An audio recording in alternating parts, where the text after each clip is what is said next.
My name is Yassine. I have to tell this story because if I don't, I won't even be able to believe that what happened is real.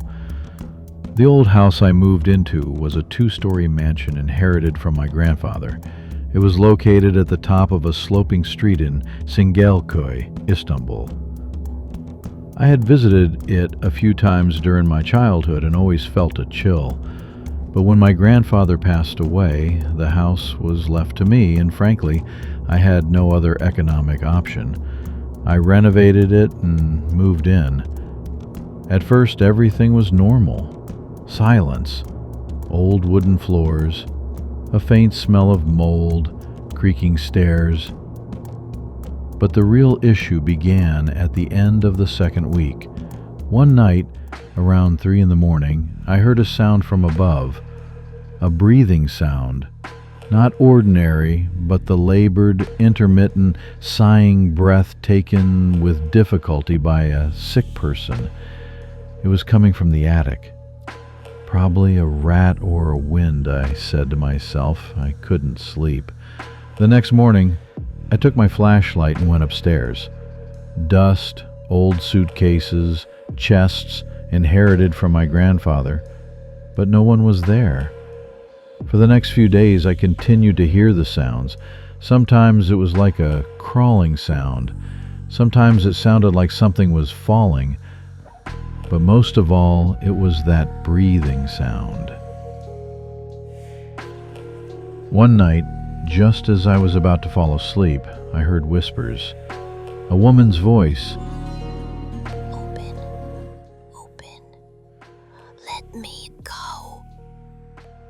They locked me here. I froze. I turned on the lights. The sound suddenly stopped. My heart was beating so fast that I thought it was going to choke me. Finally, one night I made a decision. I would go upstairs and find out what that sound was. I took my flashlight. It's 3:12 at night. I climbed up to the attic step by step. I decided to open one of the old chests. And at that moment I noticed the dust around the chest was disturbed. Someone or something had opened it recently. I lifted the chest. It was empty. But just beneath it, a screw had come loose in the wooden floorboards. I started to scrape. As the boards loosened, a small hollow appeared under a floor covering. Inside was an old diary. The diary was in my mother's handwriting. But my mother had died when I was 3 years old. They had always told me it was a traffic accident. But this diary told a completely different story. I'm crying, but they don't hear me. Only Father can help, but he no longer has a heart. As I turned the pages, the writing began to sound like madness. There is something in the dark. It is breathing. It is waiting. Closer every night. It lives in the attic. My father made a deal with it. I was frozen. Had my grandfather locked my mother in this house? Or did he think so? At that moment, the breathing sound started again, but this time it was right next to me.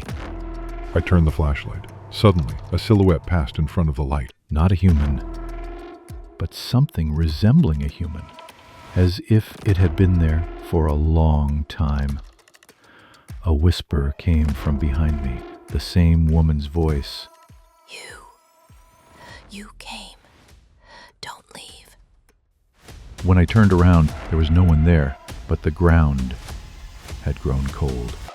Even the humidity in the air had changed.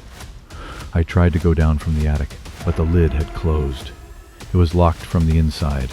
My cell phone wasn't working. The light of my flashlight began to flicker. Words had been scratched into the walls. It is waking up. Don't make a sound. Don't break the deal. I don't know how long I stayed there, maybe hours, maybe days. Finally, somehow the lid opened. The house looked normal, but nothing was normal after that day. When night fell, the breathing sound still comes from the attic. I shouldn't have opened that chest that day. I don't know what my grandfather made a deal with, but something is still there. And now, it wants me.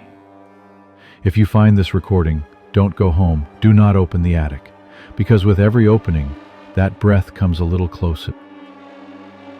Mystical stories. The truth does not remain hidden until it is remembered.